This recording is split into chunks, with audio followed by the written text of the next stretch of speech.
Hello, I'm quite pleased there's some people here. I genuinely thought no one was going to turn up, so this is a good start. Thank you all for coming. My name is Jeri Williams. I'm going to talk today about how I scaled my accounting group to 7 figures and stepped away from running it. Oh, sorry. Forgot my little slide thing. So, to start with, a bit about me, because for those of you that don't know me, I like to keep quite a low profile on social media, so you guys probably don't know any of this. I started my accounting career straight out of university.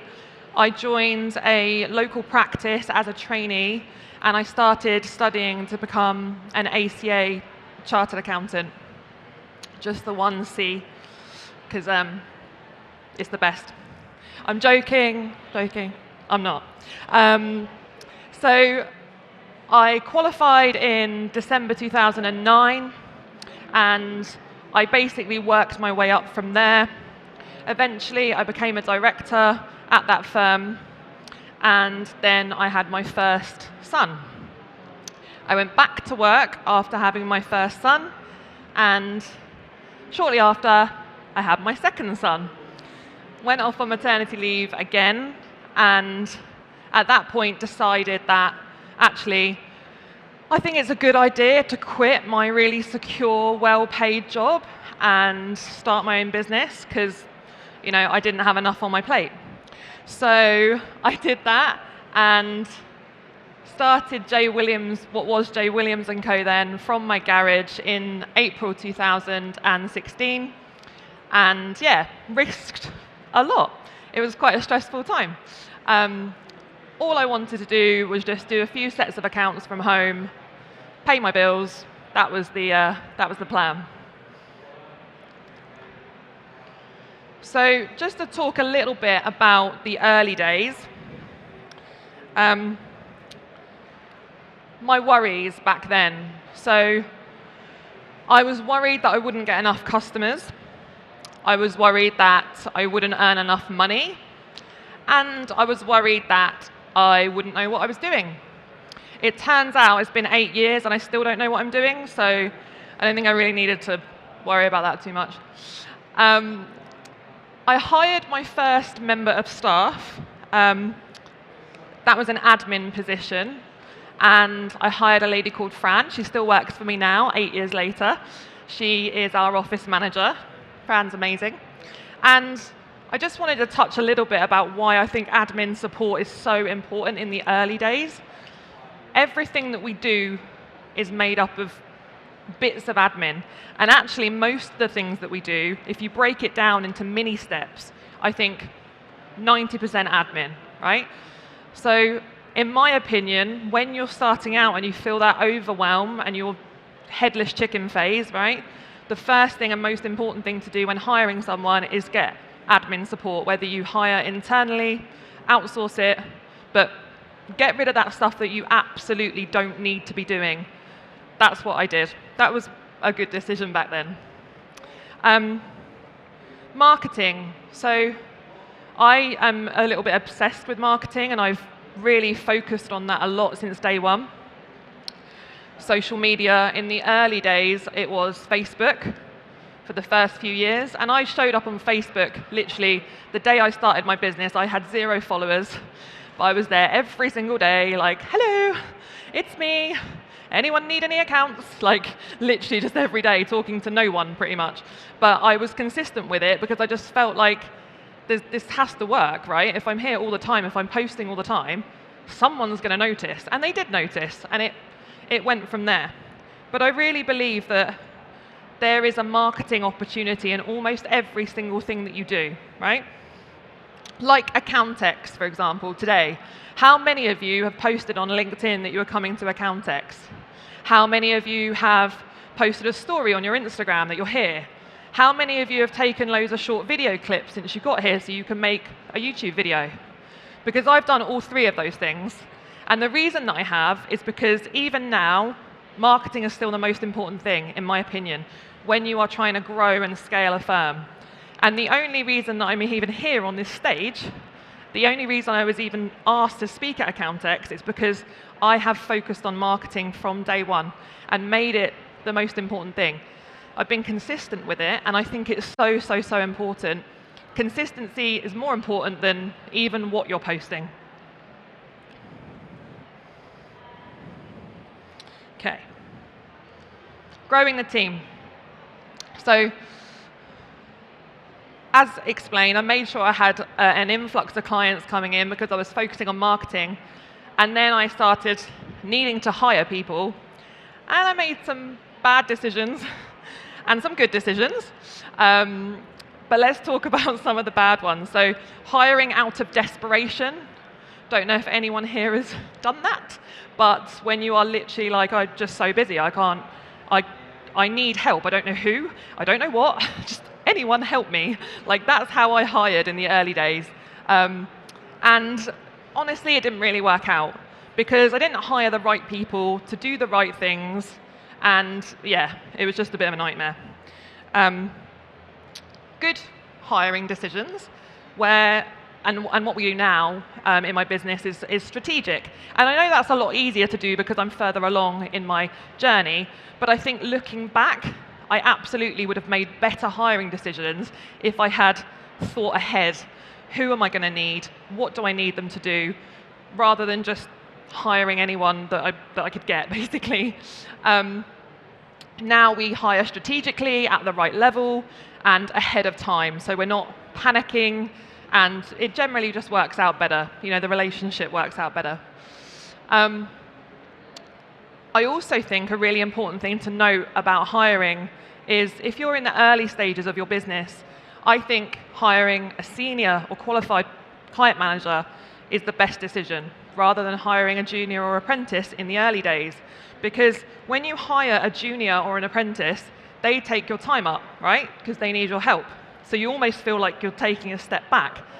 It's sometimes something that you would lean to because maybe you don't have the budget, right? Maybe you're worried about affording wages. Like, I've been there. It's always like, oh, how am I going to afford this, right?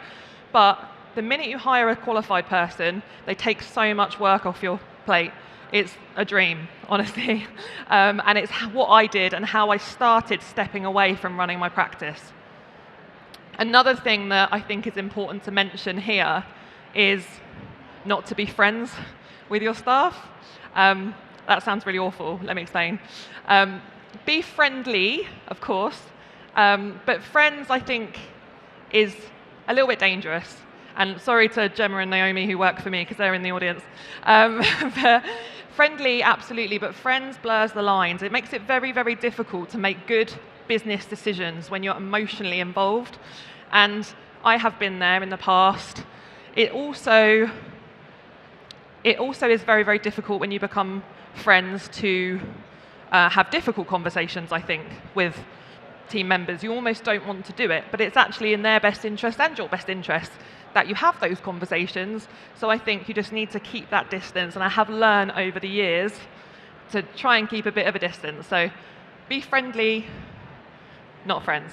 That would be my advice. I know not everyone agrees with that, by the way, but this is my talk, so. I took on my first office, which was a shop, in October 2017, so about 18 months after I started, and genuinely thought I'd made it. Like, that shop, I loved that shop. Like, I moved out of my garage, and I was like, Mum, I have made it. Like, look at this office. It was amazing. There was only like 4 of us, and we had to like shout across the room. Like, before, we were in my garage, we were like this close to each other. So it really genuinely felt like the best thing ever when I took on that office. Okay, the rebrand. So most of you may know me as Smooth Accounting. So we started as J. Williams & Co. and we rebranded to Smooth Accounting. Why did we rebrand? Well, when I first set up the business, I just picked a name, like any name, whatever, J. Williams & Co., don't care, just want to get started. That's the most important thing. I realized that it didn't really match my brand. We're a modern practice, we're a digital firm, and J. Williams & Co. doesn't really sound like that. Also, I wanted my name out of it. This was me thinking ahead and thinking, I don't want to be the person that the clients want all the time. Like, they always want me because my name's above the door. So for me, it was kind of twofold. Match the company brand and image with our name, and also me starting to step away and be like, no, that's the business over there, I'm over here. We applied for the trademark, which, I mean, that's a bit of a long story, which I won't bore you with, but we weren't expecting to get the trademark, and we did get it, which was amazing. My lawyer called me and said, great news, like, we've got the trademark. So I was really chuffed. And I made a massive marketing event extravaganza out of the Rebrand, which again is something I would always recommend. Anything you're doing like this, just make it as big as you possibly can, talk about it all the time. It's really, really important. It was difficult because you have to change everything. I mean, I thought I was prepared. I'll change the website and I'll change the letterhead and all these things, and then like a year later, there's still stuff. I swear, HMRC still write to us, J. Williams & Co. I'm like, it's been 6 years. Like, we're not. That's not our name. But yeah, there's a lot to think about. If you're going to rebrand, it's not a decision to take lightly, but I definitely think a lot can come of it. I would never change it. Smooth accounting is absolutely what we are. It's like in our DNA, and I'm so glad that we changed it. Also, we were like a gold color when we were J. Williams & Co., which looked really, really nice online. Looked really, really nice when it was printed. It was a little like metallic and a bit bling, which I loved. But gold online looks like sick. So I realized that not long after I started. So smooth accounting is purple, much better. How long have I got? Okay. So at the point that we rebranded, this I would say is when the scaling really ramped up and when we started to grow quite a bit quicker. We took on further offices, so a much bigger office and another office with a filming studio. So I do a lot of video stuff, you guys may have seen. So yeah, took on a huge office. During COVID, if that wasn't a stupid decision enough, I then introduced fully flexible working, so no one uses the office. Anyway, so like, why did I do that?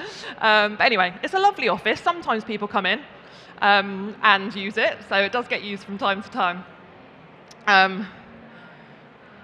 I stepped away from being client-facing, so when I talk about not being involved in running the business, I feel like there's a bit of a process to that. The first bit of the process was the clients. Moving away from those. I mentioned earlier about hiring a senior or client manager, and when I did that, I was literally like, clients, here you go, just have them, like take them off me, and that worked amazing. And that's kind of, we started with a part-time person, they took on some clients, then we took on more client managers, and just kind of the clients went to them. So at that point, I was no longer client-facing. People often ask me, like, how did the clients react to that? Because surely they just wanted you. And yeah, they did for quite a while, but I did it like I ripped off the plaster. I was like, no, absolutely not doing it ever again. And if clients don't like it, it sounds really brutal, but I think if you're going to do it, you've got to go all in. Sometimes what people do is they go, well, I pass the clients away, but like I'll keep these ones because these ones are like legacy ones and they won't deal with anyone else. Or, they get upset if I pass them to somebody else. I was just like, I'm willing to take that risk, right? I'm not dealing with them anymore, that's it. So I stepped away from being client-facing and continued to grow the business, the team, and the customers. I mentioned as well, I created a fully flexible working environment, and I think this is quite a key change in our journey as well for Smooth Accounting, because we went from kind of 9 to 5, if you like, working pattern to work when you want, where you want, as long as the job gets done. We didn't do it overnight. We had a process, so we brought in KPIs, everybody works to monthly KPIs, they still do now. We did that for a few months, and then once we knew that was kind of embedded and everybody understood what was expected of them, we then kind of went, right, that's it. Now we work fully flexibly, kind of do what you like, as long as the output is there. So we focus only on output, we don't focus on time. Time means nothing to us, only results. The KPIs are really super important. It's basically how I know how well the business is doing. Look at the KPIs. It means that we have complete clarity over what's expected from the team. So if we take on a new team member, this is what we expect of you. This is basically your job. Do these KPIs, and we're all good. Scaling the last few years really became more about margins and not about turnover. Previously, I was a bit focused on turnover because I thought that was the way to earning more money. If I take on more clients and I keep taking them on, I'll earn more, right? And that's what I did. And one year, actually, I think our turnover went up by about 200,000. This was maybe like 4 years ago. And we made about £25,000 extra profit that year. And genuinely, at the end of it, I remember going like, what was the point? Like, I am exhausted. I've just done all this extra work. Obviously, it's still great that our profit went up, but comparably, based on the amount of work we'd taken on, I was like, I am not here for this. This is not for me. So I, at that point, realized actually we need to focus on margins. And we really, really do focus on them. So it's actually not about taking on more work. It's about kind of squeezing our margins and making us more profitable. And in fact, less work where possible. Less clients, less turnover, but more profit. And that's what we've been doing the last few years. And I think it just makes more sense to do it that way.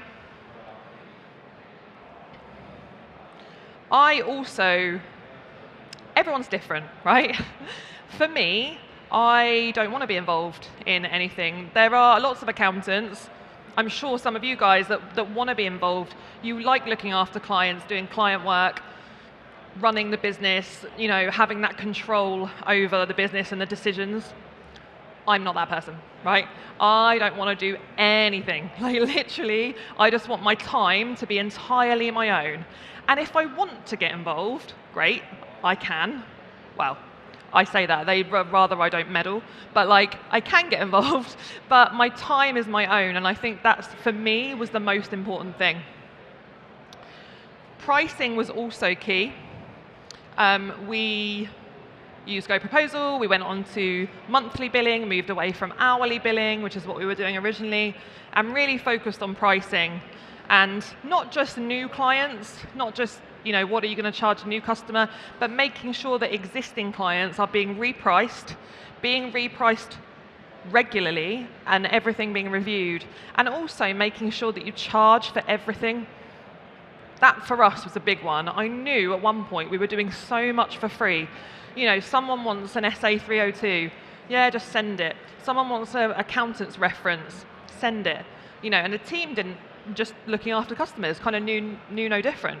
And I realized we're just leaking money everywhere. So it was about how can we make sure we're charging for everything so that we can deliver a good service to our customers? Because without doing that, we're actually stressed out, everyone's overworked, okay? We're not making enough money and we simply can't resource ourselves enough. So pricing was really, really key. And making sure we charge for everything as well. Another key thing that I did when I scaled was hire an ops manager. So Sam is my ops manager, he's brilliant. He was a client manager, and at the point that I decided to kind of promote him, if you like, I realized that I don't do any client work, but I do everything else. And most of you guys will know, like, the everything else is a lot, right? The HR stuff, the systems, software, website, millions of things. There's so much. And I was like, I don't want to do any of these things. So unless I replace me, like, how am I ever going to stop? So I had a conversation, Sam took the role on, he's been doing that for a couple of years, he does a fantastic job, and he basically now runs Smooth Accounting UK. Does a better job than I was doing, definitely. So what happened next? Sorry, just before I move on to that, one other thing I wanted to mention actually in the scaling process was how we pivoted, and we still do this now. So during COVID, we decided to focus niching on e-commerce businesses because they were doing very well in COVID. So, and we had a few e-commerce clients. We were like, cool, we'll target those. We'll target our SEO and our marketing and everything to e-commerce businesses. So we did that, and that was fine. That worked really well. Then we realized e-commerce businesses, quite hard work. So we decided to focus on influencers. So we niched, the last sort of couple of years, sort of niched towards influencers. Again, we had a few that were clients doing very well and realized that they're great customers to have. So we pivoted to that. And I think it's really important that you don't just stay stuck in your lane. Because when I started the business, I was looking after loads of construction clients, loads of sole traders, CIS subbies, you know, just loads of clients like that, which was great, and that was fine at the time. But over time, we moved away from that because we needed to establish kind of what we were as a firm. And Smooth Accounting is a boutique firm, you know, higher fees, high customer service levels, and we can't deliver that if we're looking after loads of CIS subbies. So it's really important if you're scaling your firm, I think, you don't just have to stick with what you're doing. You can change and you can pivot and choose a different niche, for example, or a different size client, different type of client. It's absolutely possible to do it, and not just possible, I think it's really important that you do it. Because we've done that, we've always stayed a little bit ahead of the curve, and when things have maybe gone a bit wrong in the market, for example, we've managed to pivot and kind of deal with that.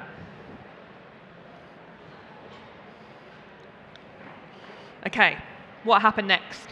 So, I've now hired my ops manager. I'm now just like, what do I do? Now I'm not doing anything. So my days are just like, well, this is what I wanted, right? I wanted my time free. And now I'm a bit like bored. So I was being asked if I would do coaching. A few people reached out, will you coach me? And I was like, no, I'm not a coach. I don't do that.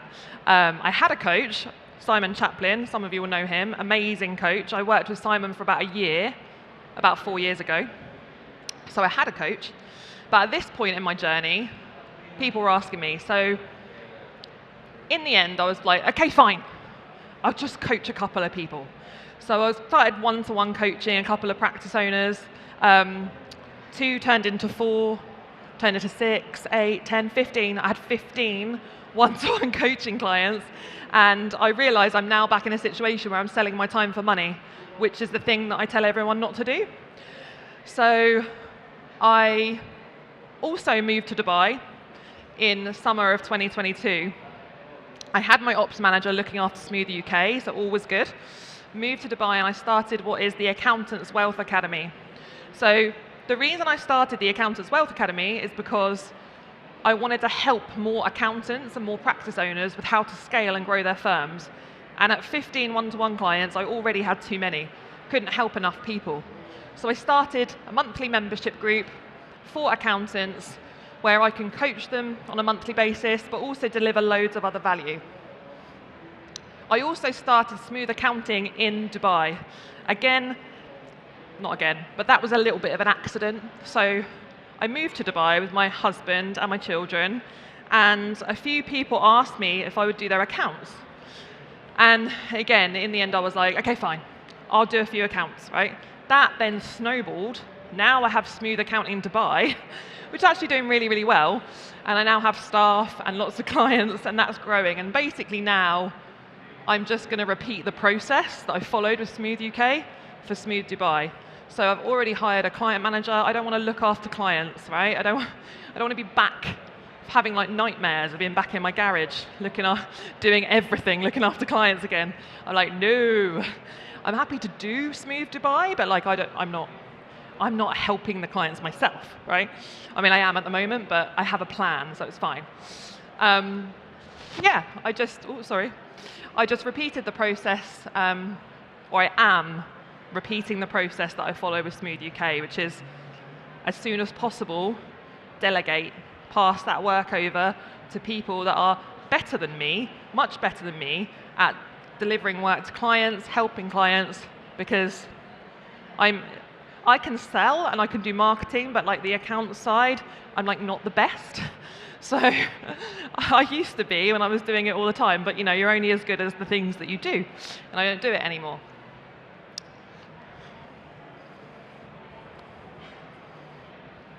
Okay. So, how can you work with me? You can join the Accountants Wealth Academy. The AWA has grown to 140 accountants and bookkeepers. It is now sponsored by Xero, Go Proposal, Carbon, the Insolvency Company, IT Backbone, and Matthew Oliver's Recruiters. Really hope I haven't missed any of the sponsors off there. As an Accountex offer, and because we now have Xero as a sponsor, you can get 20% off membership for 6 months using this code, AWA020. There's the website address, accountantswealthacademy.co.uk. This is a shameless plug because I have no shame, and also I didn't put myself through all this anxiety and stress of doing this 30-minute talk without getting something from it. So yeah, that's the end, but any questions?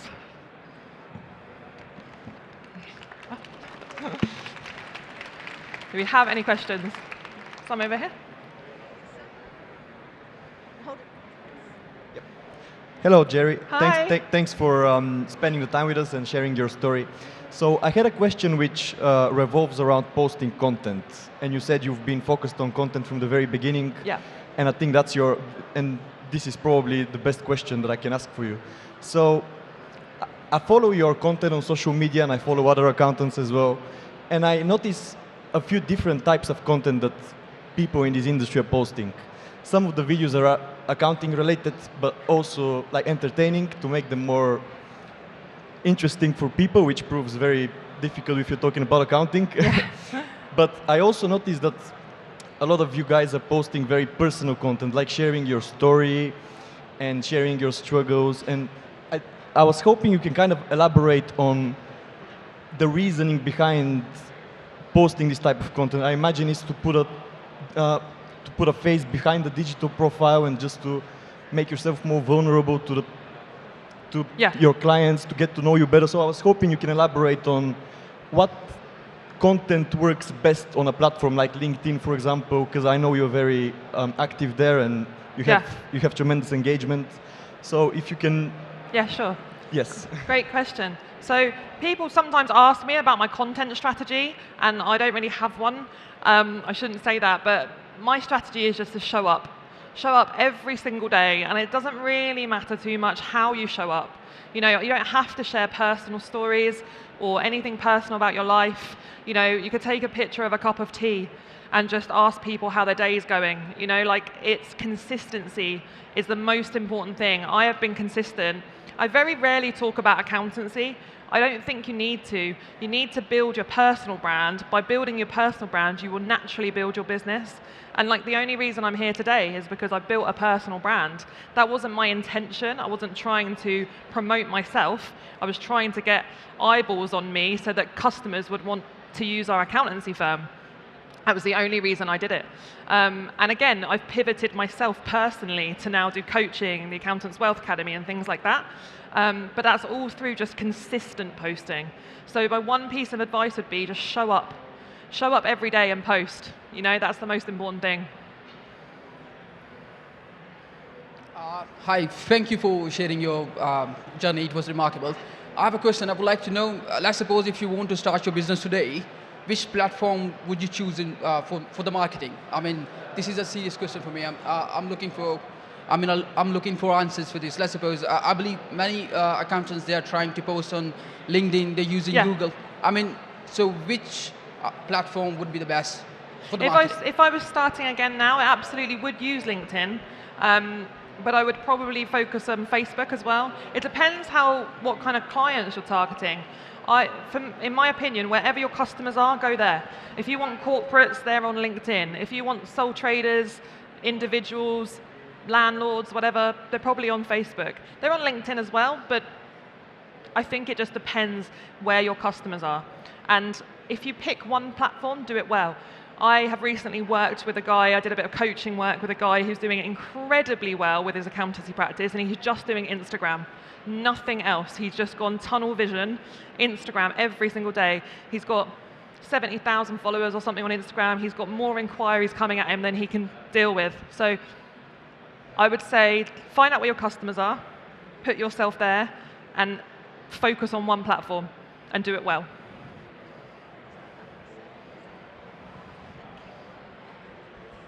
Thank you, Jeri, for your time.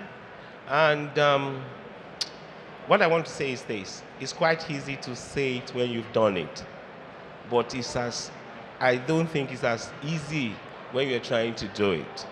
What I mean by that is that when you talk about client managers, client accountants, Yep. and they do the job and you step back, Yeah. what is the risk if you have 10 client accountants? What is the risk if they deal with the clients and you step back? They leave you, they can live with the client. Yeah. How do you assess that risk and how do you mitigate against that? Yeah, that's Thank a you. really good question, and that has come up a few times. What happens when your client managers build a really close relationship and then they leave and they take the clients? I honestly think you can't mitigate for that. I genuinely feel like if your clients want to go, they're gonna go. The other option is that you keep the clients and you are always client facing and you never separate yourself from the business. That's not a decision that I could have made because it was more important for me to step away than the risk that the clients might leave if a client manager goes. You'd like to think they wouldn't and that you built a brand that they want to stay with. And I would like to think that obviously the team members wouldn't do that, but it's life, that might happen, and I'm willing to take that risk. Hiya, thank you for that. I've got a quick question. We've got lots of KPIs that we use, probably hundreds. How do you determine which KPIs you should be using in your practice? Yeah. And how do you measure it? So with the KPIs, we do change ours quite regularly, as and when they need to be changed. I would say if you've got hundreds, it's too many. Strip it back. Just focus on the ones where your business is not doing well enough. So don't measure things where you're doing well. Sometimes people ask me, like, you have a 4-hour turnaround time for phone calls and emails, like, how do you know that your team is sticking to that? And I'm like, well, I don't, because no one has ever complained, ever, that someone hasn't got back to them quick enough. If we started getting complaints from customers that no one's replied to me, you didn't reply, it's been a week, whatever, I'd be measuring that turnaround time because that is one of our smooth accounting standards that we adhere to, but I'm not measuring it for the sake of it. So if you're doing well in any certain areas, don't measure those. There's absolutely no point, it's a waste of time. And you will make it too confusing if you've got too many KPIs. So try and strip it back. Focus on quantity, quality, and development. Those are the 3 things. I've got a YouTube video with some more advice about that if you want to check it out. But yeah, I would say just look at where you're at. If, for example, you're not getting accounts in on time, you've got a bit of a backlog, for example, I'd be measuring that and trying to bring that deadline forward. That would be one of my KPIs. What is our turnaround time for getting accounts out the door? But if we were on schedule and getting all our accounts out when they need to be, I wouldn't measure that. Yeah? So don't measure for the sake of it. Hi, everyone. Thanks, Jeri, for your insights.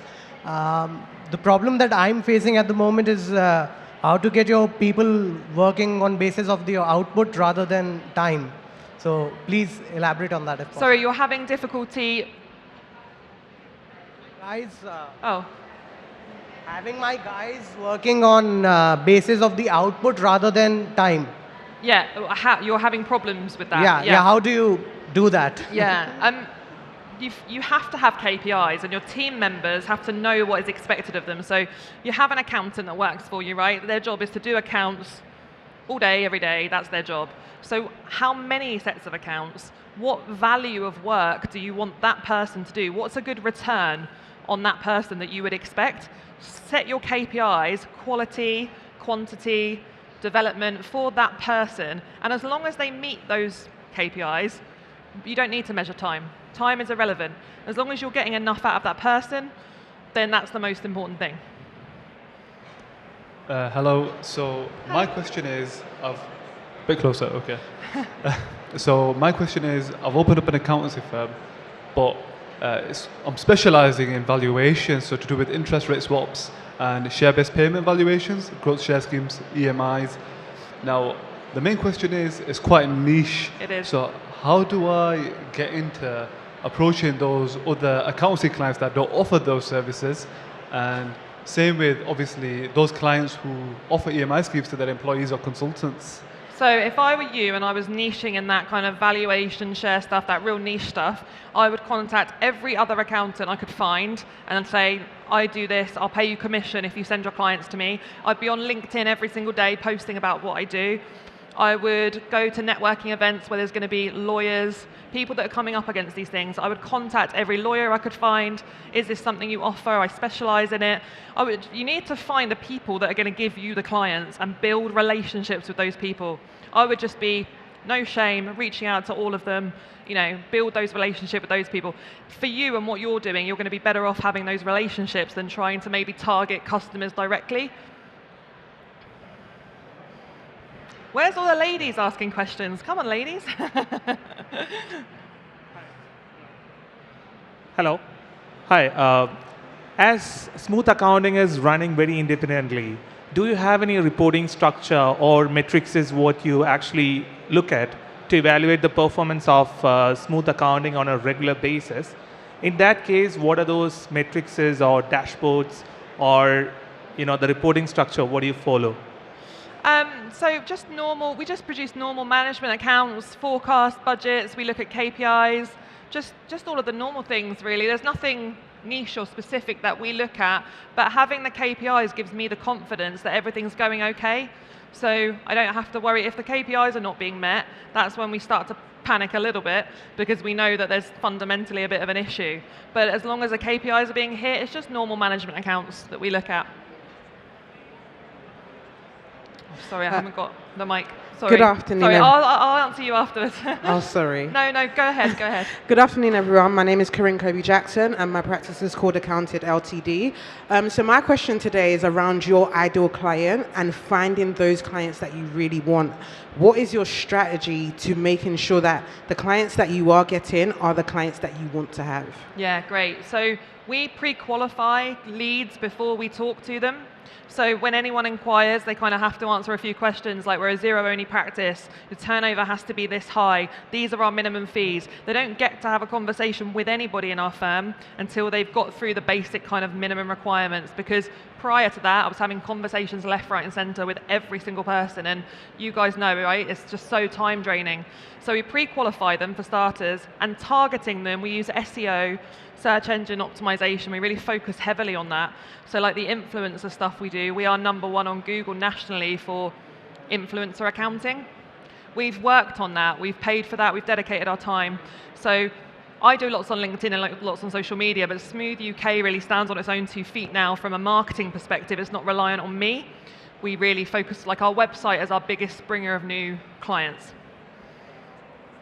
Oh, there's 2 minutes left. Can we just finish this chap's question? Because I wasn't sure. I think I missed something off. Sorry.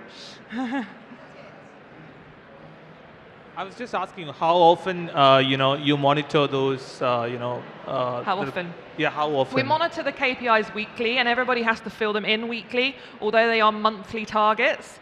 But we do look at them weekly, and the reason we do that is because if say someone's target is £10,000, if in week 3 they've done £400 worth of work, obviously there's a bit of a problem, and we need to help that member of staff and make sure we understand what's gone wrong, where can we help you. We want people to achieve their KPIs, so the manager's jobs are to help the staff to achieve those KPIs. So we monitor them weekly, but they are monthly targets. We've got 1 minute left. Sorry, I just wanted to develop the question a little further. Yep. So you did speak about SEO, but then you have a lot of accountants on social media saying that you can target your ideal clients by the content that you put out there. Yep. So what, in terms of like the content that you're putting out there, because you did say that you didn't have a strategy, Yep. what content are you putting out to actually grab the attention of those clients. If you Yeah, understand. that's great. And it depends what I'm doing. So you guys might notice if you do follow me on LinkedIn that my posts, they change path. So when I want accounting clients in Dubai, I literally go, oh, Dubai's so great, and this is how we've helped people in Dubai, and this is how you set up a company, these are the pitfalls and the traps, and I post on LinkedIn, and or this is me at another hotel in Dubai, because people will then see that I'm in my profile, that I'm an accountant in Dubai, and then they will inquire. So that will drive those clients. And then if I'm doing a launch for the Accountants Wealth Academy and we're opening the doors to new members, then I will post about that. And I change what I post depending on who I'm targeting. So if you have a niche and a kind of companies that you want to target, that's what you need to be doing, delivering value and interesting posts to that niche. Oh. Hello, that's better, sorry. That's it, thank you so much. Please give a round of applause for Jeri.